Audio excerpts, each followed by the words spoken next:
Gilberto Mello e esse é o nosso canal Espiritualidade Livre. Sejam todos muito, mas muito bem-vindos mesmo a esse espaço que é feito com muito carinho, com muito amor para vocês.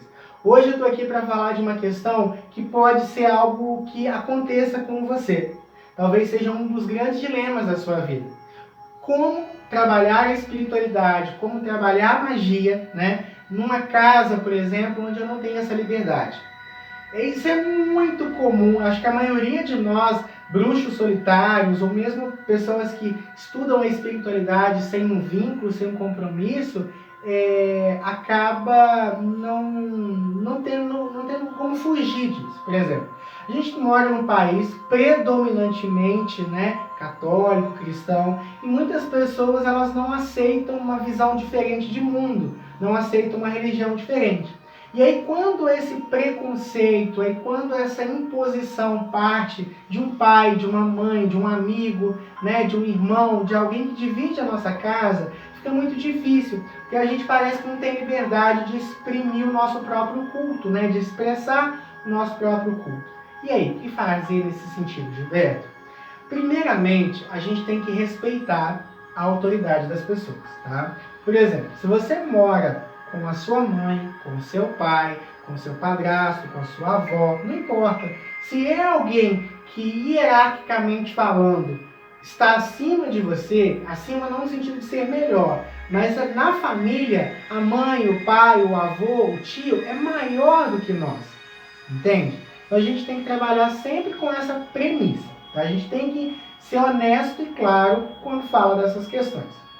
Porém, é o seguinte, você tem que respeitá-los, né? O espaço é deles, se eles não gostam de objetos físicos, não precisa ter.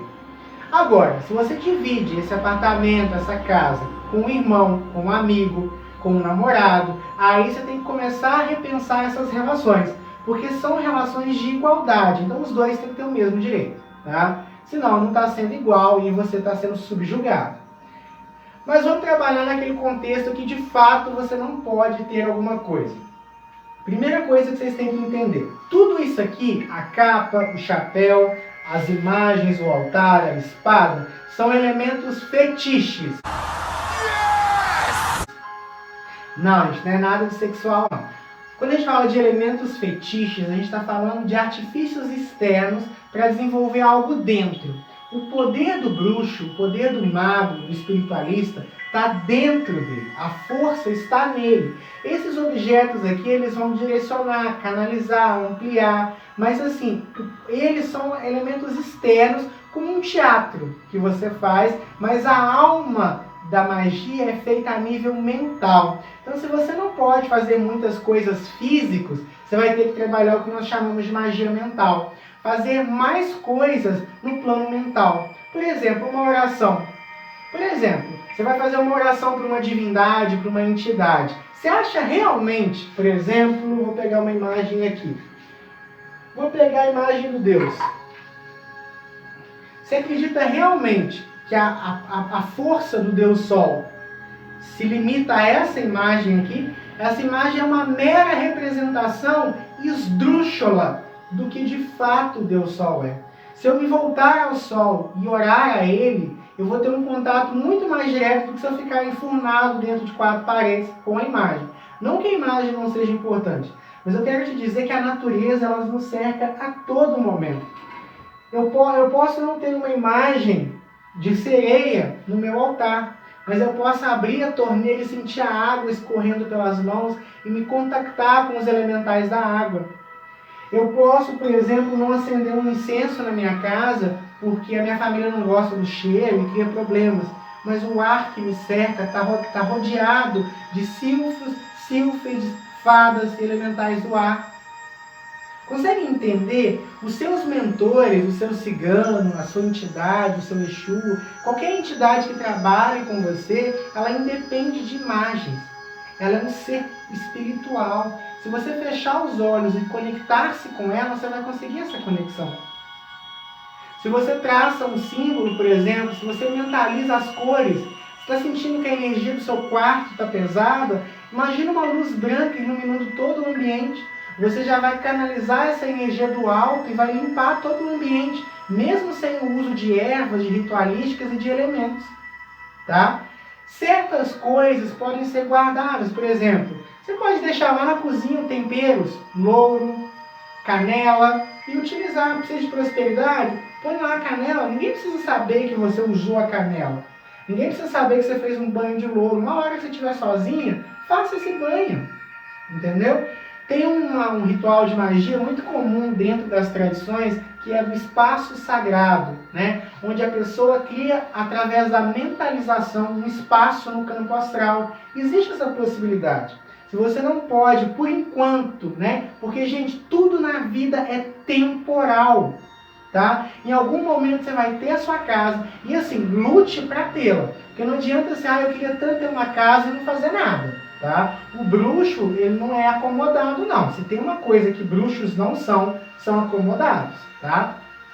Então, o que vocês vão fazer? Vocês podem se deitar na cama de vocês e criar um espaço astral com os elementos que vocês quiserem.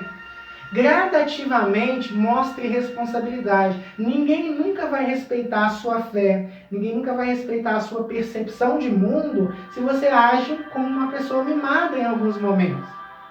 Você tem que mostrar que a sua religião, o seu sistema, que a magia não é uma religião, o seu sistema de vida, ele é saudável, ele é maduro, ele é consciente. E isso não é pelas palavras, tá? É pelo exemplo. Pela forma como você se relaciona com a vida, entendeu? É só assim que as pessoas vão passar a te respeitar. E aí, com o tempo, você vai ganhando o seu espaço. Agora, se em algum momento, se você, tipo assim, ficar insustentável, sai. A vida não se limita a uma casa, a vida não se limita a um relacionamento, a vida não se limita a uma pessoa. E não permita que ninguém tire de você isso. Porque eles podem até controlar o espaço se eles pagam o aluguel ou se a casa é deles. Mas a sua alma, que é onde a Deus habita, é sua. É você que tem o pleno domínio. E jamais ninguém pode interferir nesse espaço, que é o seu espaço sagrado, o teu corpo. Tá? A deusa mora em você, o Deus mora em você. As entidades estão ao seu lado, independente de imagens físicas, independente de altar. E aí vocês vão agrupando ali, vai fazendo os paranauê, né? Tipo assim, para conseguir viver a sua espiritualidade assim com mais tranquilidade possível. Isso não é uma coisa nova, tá, gente? Vou só abaixar o som aqui um pouquinho. Isso não é uma coisa nova. Se a gente parar para pensar, quais são os elementos principais de uma bruxa? A vassoura, o caldeirão, as ervas, o livro das sombras, que se chama livro das sombras porque ficava oculto. A bruxa, ela sempre foi perseguida ao longo da história. As pessoas nunca entenderam de fato uma bruxa e continuam sem entender. E esses comportamentos, eles permanecem. Então, o que a bruxa fazia? Ela limpava o ambiente com a vassoura. Mas se alguém chegasse na casa dela, era só uma vassoura. Ela fazia as suas poções, a sua ritualística dentro do seu caldeirão. Mas se alguém chegasse na casa dela, era só um caldeirão. Tá bom? Então, gente, é muito importante que vocês... Ela louvava o seu Deus, a sua deusa, na lua cheia, né, no sabá de lua cheia. Ela chegava perto de uma árvore e ali ela via a força de Quernunnos. De manhã, no sol que nascia, ela via a força de Apolo. Então, a gente não precisa de nada disso. Inclusive, dentro da magia, e quem já está há mais tempo pode me confirmar isso, né, pode falar com propriedade disso, a gente começa com um monte de coisa física e termina fazendo tudo no espiritual. A gente aprende das imagens e tudo e depois desconstrói. É um construir para uma desconstrução futura. Esse é o eterno aprendizado da vida. É igual quem é reikiano. Faz toda uma série de procedimentos, estuda uma série de coisas para depois não usar nada daquilo na prática. Mas para que você chegue nesse momento, você precisa passar por tudo aquele aprendizado. A magia é a mesma coisa. Então não se preocupa tanto com a forma, mas com o conteúdo. A embalagem não importa. O que importa é o que vem dentro dela.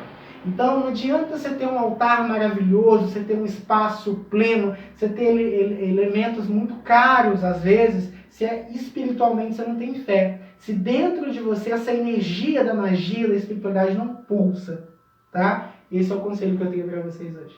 Muita luz, muita paz, muito equilíbrio e a gente se vê no próximo vídeo.